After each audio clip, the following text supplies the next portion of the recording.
Сегодня в храм линчане несут электрические чайники, лекарства, тапочки, спортивные костюмы, предметы личной гигиены и очень необходимые одеяла и пледы. Их, по словам организатора сбора Анатолия Астафьева, сегодня очень не хватает в госпиталях Севастополя. У нас периодически возникает какая-то потребность, в чем-то нам сообщают. Масса мелочей, в которых они нуждаются, которые, в принципе, предусмотреть невозможно. Допустим, там полы каменные, тапочки нужны всем, желательно резиновые, потому что тканевые не скользят.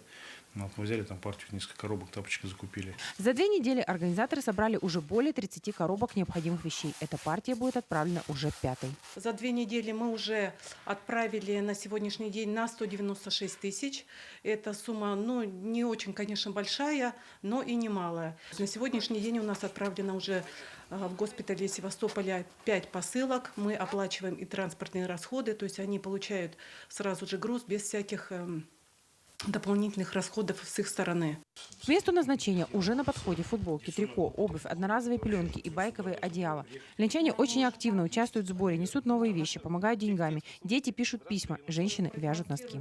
Самовязки, то есть как традиция наших женщин, наших матерей в Великую Отечественную войну вязать носки. Вот, пожалуйста, вот одна из женщин наших связала вот такие носки с любовью, такие домовязки.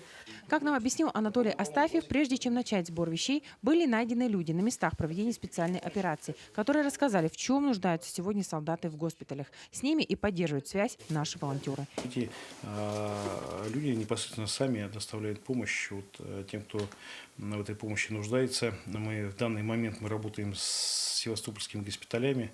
Мы туда в Севастополь отправляем, а уже девочки там доводят, собственно, до самих больных, до этих отделений, где лежат наши ребята тяжело раненые. Сбор вещей будет осуществляться весь период, пока продолжается военная операция. Желающие могут приносить все необходимое в храм святителя Иннокентия с 9 утра до 6 часов вечера. Светлана Болеева, Александр Ильчук, Ленск.